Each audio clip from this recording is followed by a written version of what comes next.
नमस्ते दोस्तों, कैसे हैं आप सभी का स्वागत है एक और नए वीडियो में।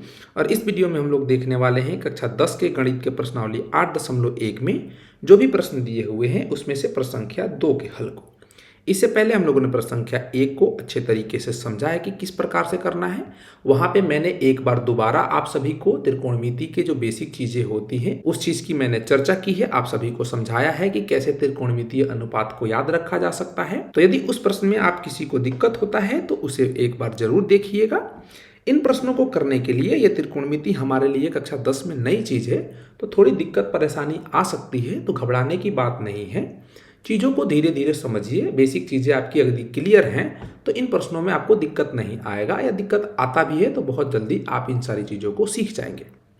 सबसे पहली चीज़ की हमने बात की थी कि जो 6 त्रिकोणमितीय अनुपात होते हैं इनके मान आप सभी को याद होने चाहिए। मैं आशा करता हूं कि आप सभी को याद होंगे। चलिए इस प्रश्न को पढ़ के समझते हैं कि यह प्रश्न क्या कहता है। उससे पहले मैं आप सभी को बता दूं कि मेरा नाम है निकेत और मेरा प्रयास ये है कि गणित में आपकी जो भी समस्याएं आएँ उसे उस स्तर पे हल किया जाए। तो यदि आप चैनल पे नए होंगे तो चैनल को सब्सक्राइब कर लीजिएगा। यदि जानकारी अच्छी लगेगी तो वीडियो को लाइक कीजिएगा और अपने दोस्तों को भी शेयर कीजिएगा। यदि आपके मन में कोई प्रश्न रह जाता है जो आप हमसे पूछना चाहते हैं तो कमेंट बॉक्स में पूछ लीजिएगा, या डिस्क्रिप्शन या डिस्प्ले पे आपको एक व्हाट्सएप नंबर मिल जाएगा, वहाँ से भी आप अपने प्रश्नों को हमसे पूछ सकते हैं। यहाँ पे प्रश्न नंबर 2 को देखते हैं कि ये क्या कहता है। ये कह रहा है कि आकृति में, यहाँ पे एक आकृति दी गई है, tan p minus cot r का मान ज्ञात कीजिए। यहाँ पे आपको पता होना चाहिए कि ये tan p क्या है और cot r क्या है।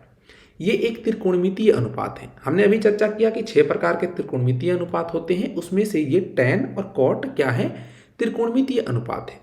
यहाँ पे देखेंगे तो tan p की अगर हम बात करें, इसकी tan p की तो ये क्या होता है, tan p का मान हमेशा किसी समकोण त्रिभुज में लंब बट्टे आधार होता है। क्या होता है, लंब बट्टे आधार। ये लंब और आधार क्या चीज़ है, यहाँ पे देखेंगे तो हम कोण P की बात कर रहे हैं तो इस कोण P के लिए ये लंब होगा क्योंकि ये इसके सम्मुख भुजा है। ये कर्ण होगा, समकोण की सम्मुख भुजा कर्ण होगी, और जिस भुजा पे ये कोण बना होगा ये इसका आधार होगा। तो इस स्थिति में ये जो PQ हो जाएगा ये आधार हो जाएगा और ये जो QR होगा लंब हो जाएगा। तो इस स्थिति के लिए हम ऐसे लिख भी सकते हैं कि लंब क्या होगा, QR बट्टे ये क्या हो जाएगा, PQ हो जाएगा, यानी कि PQ हो जाएगा इसका आधार। ऐसे ही कॉट R क्या है, कॉट R भी एक त्रिकोणमितीय अनुपात होता है जिसका मान क्या होता है, आधार बट्टे लंब होता है। ठीक है, इसके बारे में हम ये जानते हैं कि जो कॉट होता है, कॉट जो त्रिकोणमितीय अनुपात होता है, 6 त्रिकोणमितीय अनुपात होते हैं, उसमें से कॉट tan का व्युत्क्रम होता है या tan कॉट का व्युत्क्रम होता है, ऐसे हम जानते हैं। यहाँ पे देखेंगे तो देखिए यहाँ पे जो ये मान है tan p का मान लंब बट्टे आधार होगा किसी भी समकोण त्रिभुज में। ऐसे ही कॉट का मान क्या है, आधार बट्टे लंब है। ये दोनों एक दूसरे के व्युत्क्रम है। लेकिन यहाँ पे हम देखें तो यहाँ पे कोण P की बात की जा रही है, यहाँ पे कोण R की बात की जा रही है। तो ये एक दूसरे के ऐसे व्युत्क्रम तो हैं, लेकिन यहाँ पे कोण के मान देखने पड़ेंगे कि किस कोण के लिए किसका आधार और किसका लंब की बात की जा रही है। ठीक है, यहाँ पे यदि हम प्रश्न में देखें तो R के लिए कहा जा रहा है, R के लिए आधार क्या हो जाएगा, कोण R के लिए आधार QR हो जाएगा, और लंब क्या हो जाएगा, इसकी सम्मुख भुजा ये हो जाएगी PQ। तो इसको भी हम ऐसे लिख सकते हैं, कैसे लिख सकते हैं, आधार तो QR हो जाएगा और लंब क्या हो जाएगा, लंब इसका PQ हो जाएगा। हमसे देखिए क्या पूछ रहा है, tan P minus cot R पूछ रहा है। तो tan P minus cot R क्या हो जाएगा, यहाँ से QR बट्टे PQ माइनस का QR बट्टे PQ हो जाएगा। जो क्या आएगा, ये दोनों आपस में कट जाएंगे तो शून्य के बराबर आएगा। इसको हम ऐसे भी हल कर सकते हैं, या चाहे तो यहाँ पे हम देखें तो हमें भुजाओं की लंबाई दी हुई है तो हम यहाँ से क्या ज्ञात कर सकते हैं, यहाँ पे देखिएगा इस चीज़ को। यहाँ पे एक हम देखें तो समकोण त्रिभुज दिया हुआ है, और इस समकोण त्रिभुज में हमें क्या पता है कि इस कोण R के लिए ये लंब PQ 12 सेंटीमीटर है। PQ की बात करें, PQ बराबर 12 सेंटीमीटर दिया हुआ है, और PR हमें क्या दिया हुआ है, 13 सेंटीमीटर दिया हुआ है। तो यहाँ से हम QR ज्ञात कर सकते हैं। QR का मान क्या हो जाएगा, अंडर रूट का PR स्क्वायर माइनस का PQ का स्क्वायर। ये पाइथागोरस प्रमेय से हम ज्ञात कर रहे हैं, तो यहाँ पे हम लिख भी सकते हैं कि पाइथागोरस प्रमेय से ठीक है।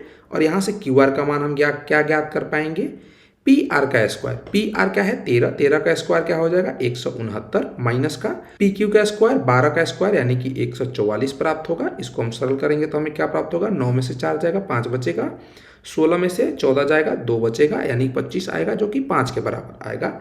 यानी कि ये भुजा की लंबाई हमें क्या प्राप्त होगी, 5 सेंटीमीटर प्राप्त होगी। ठीक है। इसके बाद यहाँ पे देखेंगे तो हमें क्या ज्ञात करना है। अब चलिए आगे की चीज़ें ज्ञात करते हैं।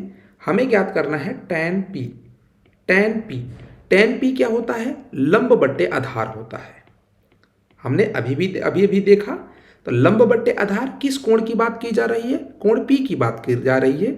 तो कोण P के लिए लंब क्या हो जाएगा, QR होगा और आधार क्या हो जाएगा, PQ होगा, जो कितना आएगा 5/12 के बराबर आएगा। ऐसे ही हमसे कॉट R की मान पूछा जा रहा है जो होता है आधार बट्टे लंब किसी भी समकोण त्रिभुज के लिए।